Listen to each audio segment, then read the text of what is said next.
digital asset investor. I wanted to talk today about something, take a step out. I've done this before, but I've got a lot of new subscribers that maybe have not heard me talk about this before. And there was an article or two that I wanted to point out that I've not pointed out before. But what I like to call this is, I think our economy, the world economy, and cryptocurrencies will benefit more than any type of investment, in my opinion.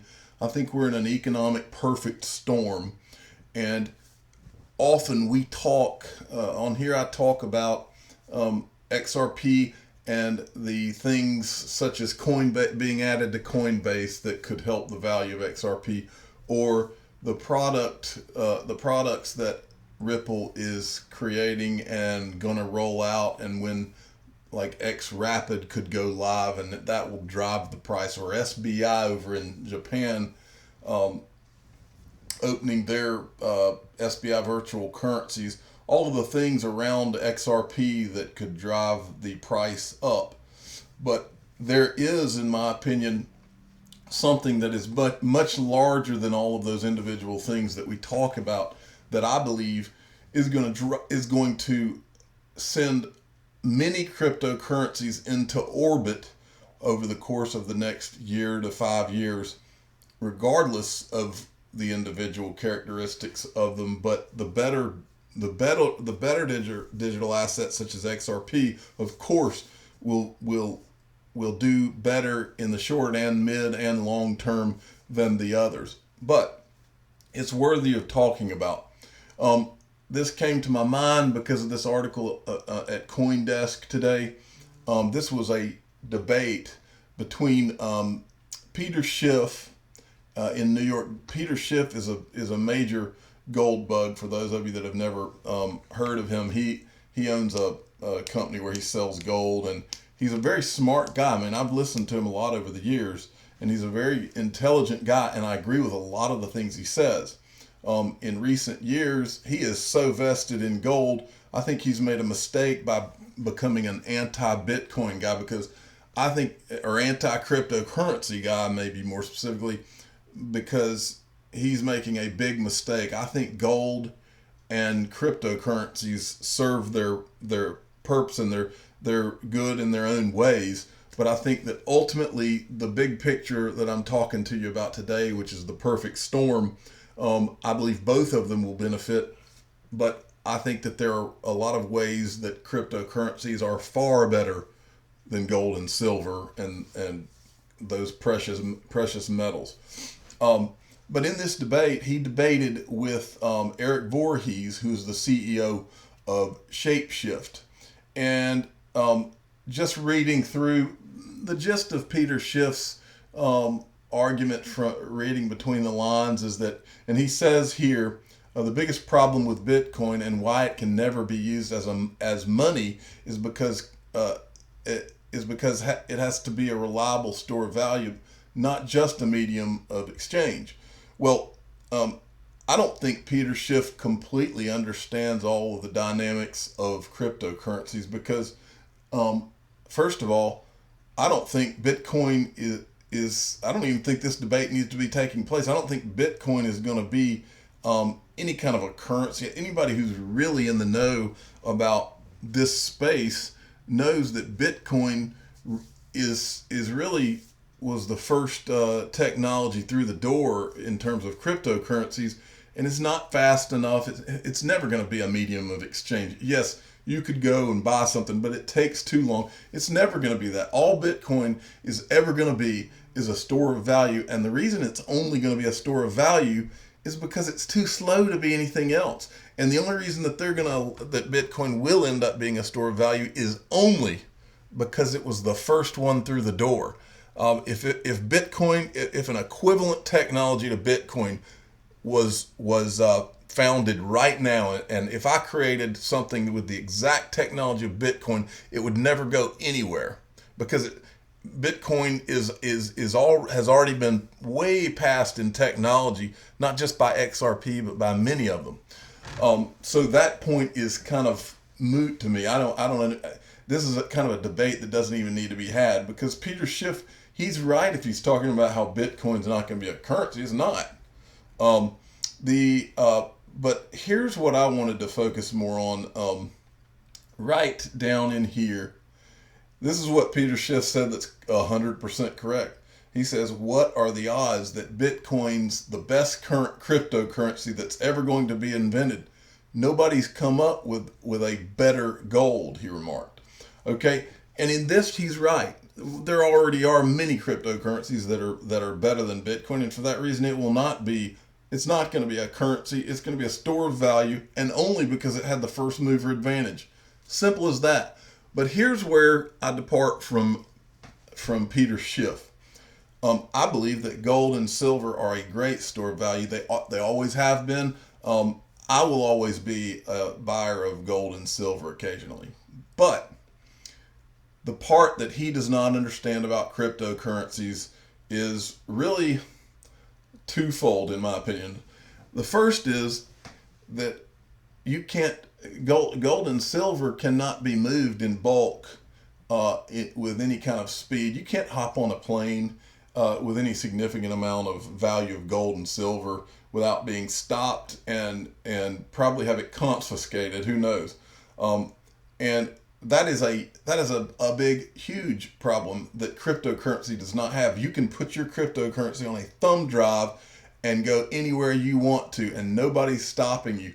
And here's the second part of it is that cryptocurrency, and I don't think that Peter Schiff has ever done what I've done, which is to send value using cryptocurrency from point A to point B, because that's when I really realized that the world was going to change 4 years ago. When I sent my first Bitcoin transaction, I sent it from one computer to the next computer. That is when it finally dawned on me how huge this was going to be. And you can't do that with gold and silver. And for that reason, for those two reasons, cryptocurrency is here to stay, and it's going to be huge, massive. In my opinion, it's going to be bigger than gold and silver because of those two reasons. You can move it in large amounts. You can move that value in large amounts, and you can do it in seconds if you've got the right digital asset like XRP. And you can store it anywhere in the world, and you can have it there in seconds, and that is huge. But I didn't just want to talk about this. I don't think Peter Schiff fully understands all of the different cryptocurrencies out there yet. I don't think he's really taken the time to try to move them himself. If he did, he would completely have his mind around it, because he's not a dumb guy, he's a smart guy. But I wanted to go through with you some things, because what I'm really wanting to talk to you about today is the perfect storm, and gold, silver, and cryptocurrencies are going to be the beneficiaries of them. More so cryptocurrencies than anything else, because cryptocurrencies are in their youth, and they're going to benefit from a younger generation, as well as the traditional money coming in. Gold and silver have already got their monetary base, and yeah, they'll go up as a result of what I'm fixing to talk to you about as well, but not like cryptocurrencies will, because cryptocurrencies are in the right place at the right time. It is our time. Okay, what I wanted to go over with you is a few things that in our world that are very important to know right now. And this right here goes to one of the things that happened in history that you may not know about. It's called Executive Order 6102. Back during the Depression, Franklin D. Roosevelt actually he passed this executive order where you were not allowed to have gold, because people were hoarding gold in the Depression because they were so terrified. And it's important that you understand the things I'm fixing to go over, so that you understand the true value of the cryptocurrency you hold. Why do you think the governments of the world are so terrified of cryptocurrency? Because they can't keep you from hoarding it. How are they going to keep the cat's already out of the bag? How are you going to prevent someone who's got $2 billion worth of value on a Ledger Nano S? How are you going to prevent them from putting it wherever they want to put it? You're not. Um, but that doesn't mean that there's anything shady about a person who is doing that. As long as when you make your gains on your cryptocurrency, you're paying the proper taxes in your state, there's not a thing in the world wrong with it. But governments don't like when they feel like they're losing control. And that's what that's about. Another thing you need to know about from history is when Nixon got rid of the gold standard. This right here, because this right here was the beginning of the governments of the world doing all of the money printing that they wanted and putting our countries in debts that are completely unsustainable. This is what started it all in recent times.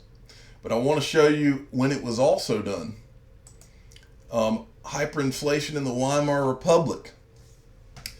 When Germany had lost, they were fighting World War I, and it got so expensive that they got rid of their gold standard at the time. Then when they lost the war, they had to pay reparations to the countries that had won, and when it required so much money for them to keep their part of the bargain that they began to print banknotes, mass printing of banknotes. And the way this ended was with people had wheelbarrows of cash just to buy a loaf of bread. But that's what happens when the money printing starts in countries. Well, the reason I wanted to go over that is because we're dealing with it today. When we had the financial crisis in 2008, that financial crisis, they told us it ended, but it did not end. The governments of the world they papered over it with more money printing and more debt. And so here we sit 10 years down the road in more debt with more money printing that's going on. Look at Venezuela now. This is just an article I pulled today. Venezuela's inflation hits more than 40,000% as everyone dumps its currency. Now Venezuela, and this is another thing that's interesting to note, Venezuela tried to start their own digital currency to try to save themselves from this. And this is the part that governments of the world do not understand. The people, I don't care if it's a digital currency or any kind of money, it gets its value because people believe in it. And they don't believe in their government over there anymore. And so their digital asset that they created people are not going to want to buy it because they don't trust the issuer. It's going to come down to trust, but the digital assets that are created by parties, probably mostly independent of governments, that are trusted are the ones that are going to go up the most. If they're trusted and they are deflationary so that they can't make any more of it, and hopefully that it's burned like XRP. Okay, I've mentioned this article before to you guys, and I think it's very important to go over it, and I want you to let this sink in really, really good, because this happened.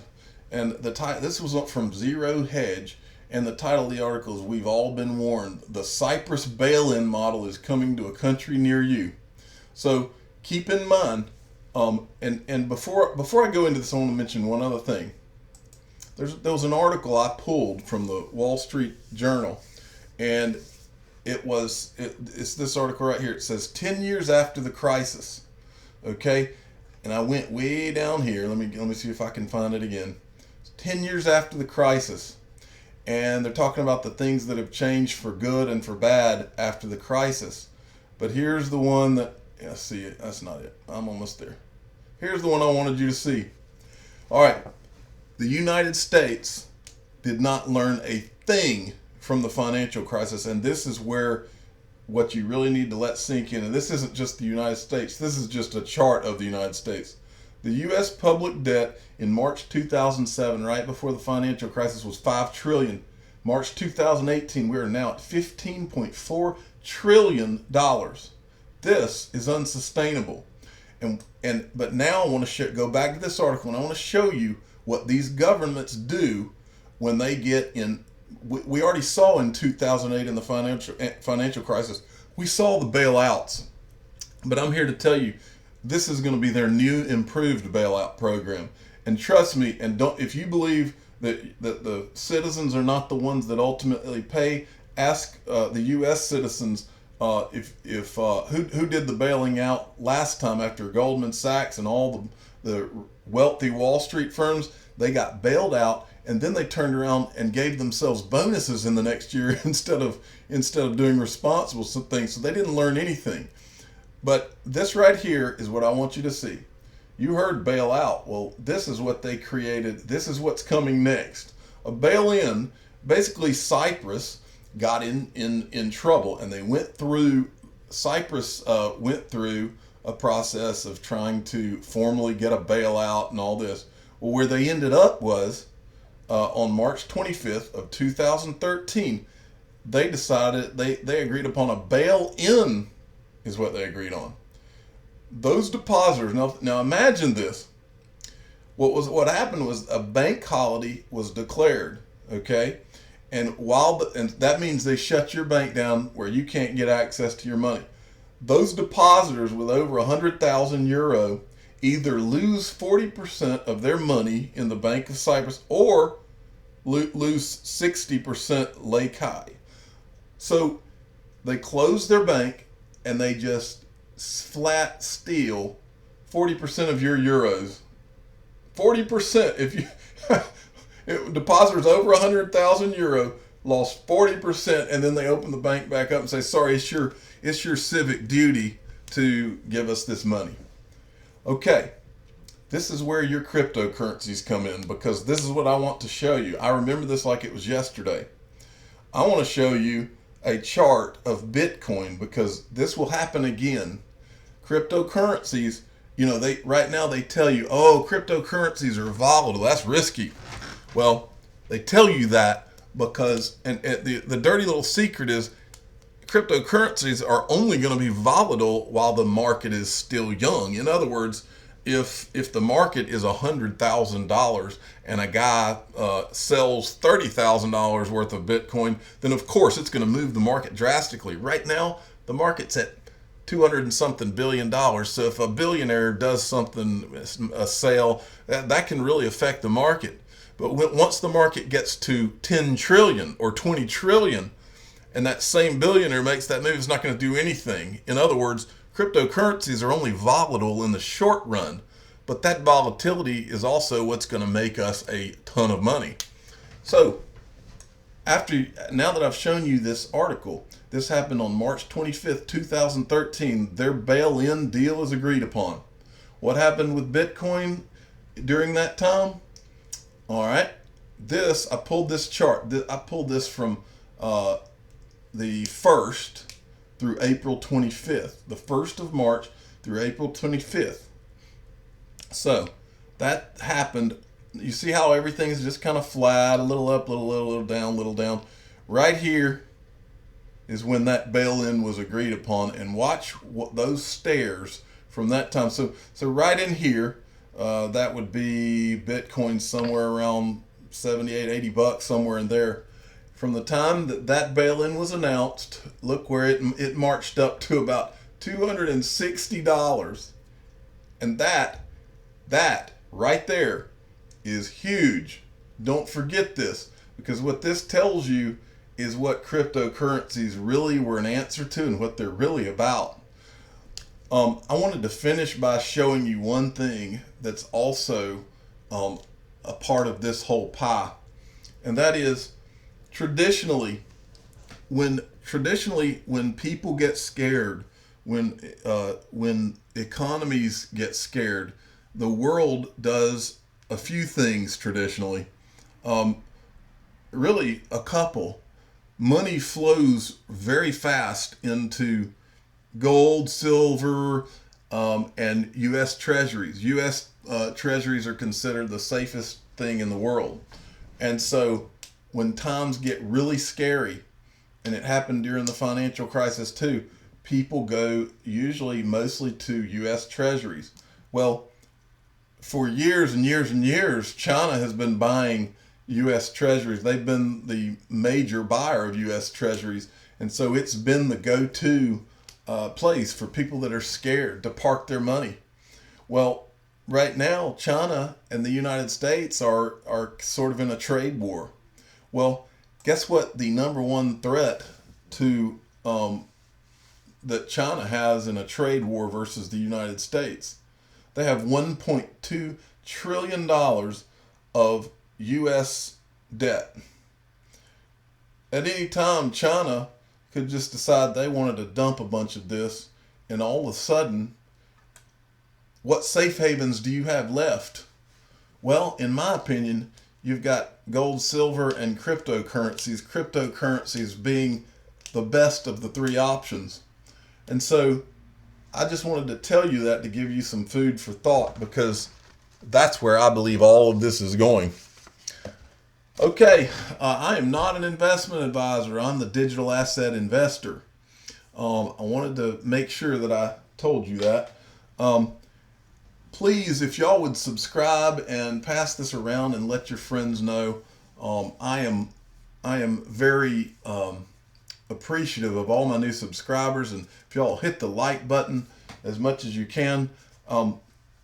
And also, I can't tell you guys this enough. Get a Ledger Nano S. It's the safest way. It's cold storage for you personally with your cryptocurrencies. It's the safest way that there is out there.